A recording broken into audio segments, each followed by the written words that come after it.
몇 년 전이고 이제 이 학생이 이제 지금 군대 가 있는데 고2 때 첫 중간고사 직전에 왔던 학생이 기억이 납니다. 내신으로는 한 거의 7등급. 모의고사가 원래 좀 더 높게 나왔는데 거의 한 6등급이면 사실 모의고사 6등급이 많이 낮은 거죠. 고2 때. 네, 고2 때요. 네. 근데 이제 지금 결과로는 서울의 이제 중경일시대학에 수능으로 갔습니다. 정시로? 근데 이제 이게 정확히 한 6개월, 8개월 뒤에 3등급까지 상승했고 최종적으로 수능에서는 1등급으로 하나 정도 틀렸었어요. 딱 그때 하나 정도 틀렸고 가능하다라는 거네요. 가능한 겁니다. 이게 왜냐하면 결국 수능이 네, 안녕하세요. 성공하는 교육 오미나입니다. 반갑습니다. 안녕하세요. 대치동 수학공작소 원장 이원희라고 합니다. 그렇다면 아예 수학을 모르는 이런 아이들이 수능 수학의 등급을 높이려면 어떻게 하면 좋을까요? 무조건 기본기가 확실해야 된다. 그럼 또 이렇게 얘기하면 이제 암기 과목이 아니냐라고 얘기할 수 있는데 기본적인 토대는 우리가 관찰됐던 여태까지 모든 것들에 대한 규칙을 숙지하고 암기하는 과정이 필요한 겁니다. 그러고 나서 이제 예를 들면 이제 대부분 풀이를 보는 거에 대해서는 좀 어떻게 생각하세요? 아이가 하다가 모르는 게 나왔을 때 해답지를 보면 의미가 없지 않을까요? 다들 풀이를 보는 이제 거잖아요. 그렇게 생각을 하죠. 저도 이제 여러 검토를 하고 이제 저희도 이제 풀이를 갖다가 이제 저희가 쓸 때도 있지만 풀이에다가 엄청난 시간을 많이 들입니다. 이건 뭐냐면 수험생들이 공부함에 있어서 이걸 다 모든 문제를 학원이나 과외에서 해결할 수가 없어요. 그럼 천문학적인 시간과 돈이 들어가는데 그럼 이걸 조금 더 길라잡이로서 거기도 보면 처음에 문제 의도부터 시작해서 이런 것들을 저희가 상세히 적어 놓습니다. 그러니까 내가 기본 유형이 확실히 숙지가 되고 무조건 수능은 그 다음에 기출이에요. 내가 오늘 뭐 지수 로그가 끝났다라고 하면 그 부분을 완벽하게 숙지될 때까지. 근데 정 모르겠다? 시간을 소비하는 게 아니고 정 안 되면 잠깐 앞에 힌트를 한 번 정도 보자. 그거 거기서도 배울 내용이 굉장히 많습니다. 등급을 좀 올릴 수 있는 방법 중에 하나겠네요. 예, 그렇습니다. 수능 수학 성적을 올리는데 반드시 이것만은 중요하다라고 생각하시는 건 어떤 걸까요? 예, 대표적으로 이제 예시를 들면 이제 현장에서는 이제 어려운 문제를 이제 또 설명을 하잖아요. 어떤 학생들은 저걸 보고 열심히 정리를 해요. 옆에서 어떤 부류들은 그냥 한숨부터 쉬어요. 이런 거죠. 이게 만약에 다시 비슷한 게 나왔을 때, 야 이거 내가 못 풀겠다. 이미 예, 나는 이미 뭐 부정적인 마인드를 못 풀겠다. 그런데 아까 이제 열심히 정리하는 그런 친구들은 이제 내가 여기 있는 거를 갖고 열심히 또 정리를 해서 다음에 나오면 내가 풀어내야지. 멋있게 만들어 보겠다. 이런 자세가 있거든요. 그러니까 결국은 이게 그런 부분의 차이가 가장 중요하다고 봅니다. 반대로 수능 공부를 할 때 수학에서만큼은 이건 안 된다. 수직적과 수평적 이런 표현을 많이 쓰는데 수직적인 공부를 좀 했으면 좋겠다. 위에서 아래로 또는 아래에서 위로 이제 올리든가 차곡차곡 쌓는 공부를 해야 되는데 간혹 이렇게 쭉 펼쳐놓고 하는 공부가 있어요.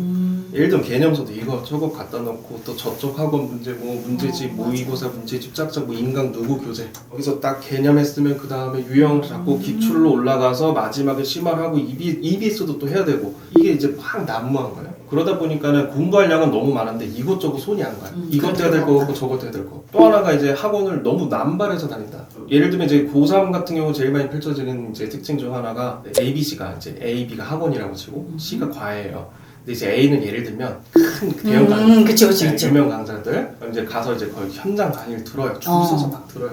거기 너무 좋죠. 근데 이제 이게 이제 거기서 왜 그럼 B 학원을 다니느냐? 또 조그만 이제 개념 갭을 맞춤 다녀. A 학원에서 그 해결이 안 돼요. 아무래도 그래도 학원이냐 보니까 애가 이제 다 질문을 다 해결이 또 안 돼요. 그럼 그 나머지를 또 이제 C라는 이제 과외 선생님이 와서 또 해결해. 과외 선생님 또 붙는 거죠. 네, 냉정하게 얘기하면 그냥 A 학원에서 내가 수준이 안 맞는 거예요. 근데 이제 1등급 듣는 애들이 그 방 가는 거라. 근데 옆에서 5, 6등급인 지금 내가 가면 안 맞는 거죠. 이게 가장 하지 말아야 될 문제점이라 생각해요. 추천하시는 수학 문제집이 있나요? 수능 문제집. 일단 가장 기본서 냅두고 수능 그냥 기출이 된 묶어놓은 책들이 있어요. 대표적으로 뭐 자이스토리나 이거 이제 자이스토리는 이제 다만 양이 좀 굉장히 많다는 많죠. 거. 근데 이왕이면 그 정도는 해주는 게 일단 첫 번째다라는 거예요. 그리고 이제 그 다음에는 이제 EBS, 네. 이제 수능 특강, 수능 완성은 가장 기본이고, 그럼 그 다음에 이제 EBS까지 다 하고 나면은 계속 이제 3월에 모의고사 보고 사설 모의고사도 볼 거 아니에요. 네. 그런 것들을 한번 또 정리하고, 그러고 나서도 내가 이제 할 게 없다 그러면 이제 요즘에 사설 모의고사들이 굉장히 훌륭히 나옵니다. 퀄리티가 굉장히 좋고 그런 것들을 한번 사서 내가 시간을 재면서 좀 측정하는 거. 다시 한번 말씀드리지만 수능 기출 문제집 아무거나라도 좋아요. 이왕이면 내가 양 많은 걸 하고 싶다 그러면 약간 자이스토리 같은 걸 추천드린 거고 해설지가 더 들 거 없고요. 그렇지만 그게 먼저라는 거 제가 꼭 강조해 드립니다.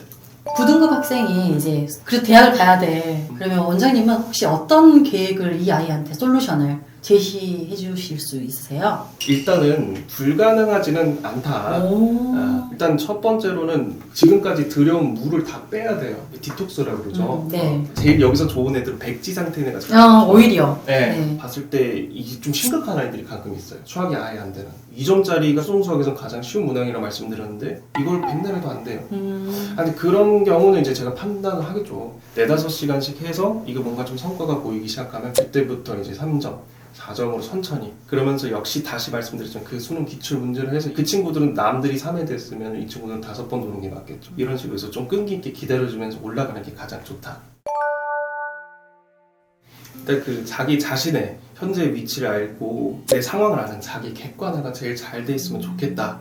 일단 첫 번째로 그렇게 생각합니다. 그러면서 가장 중요한 거는 지금까지 해왔던 공부가 사실 무의미하진 않아요. 네. 내가 지금 어느 정도 해왔던 친구라면은 다 의미 있는 공부를 한 거예요. 어떤 게 부족한지, 무엇이 필요한지를 신중하게 깊게 생각해 볼 필요가 있다는 얘기죠. 그러니까 헛된 노력이 되지 않도록 계속 부단히 노력해 주는 게 가장 중요하다고 생각이 들어요. 그 다음에 또 수학이라는 과목 자체가 끈기와 자신감을 측정하는 시험. 이게 이제 천재를 뽑는 시험이 아니잖아요. 오늘보단 0.01%라도 나아지는 나아지면. 그런 모습으로 내가 그걸 기대하면서 공부를 하루하루 하면 어떨까 그런 생각이 듭니다. 오늘은 수학 전문가 이원희 원장님과 함께 했는데요. 앞으로도 더 많은 유익한 정보로 함께 하겠습니다. 지금까지 성공하는 교육 오미나였습니다. 감사합니다.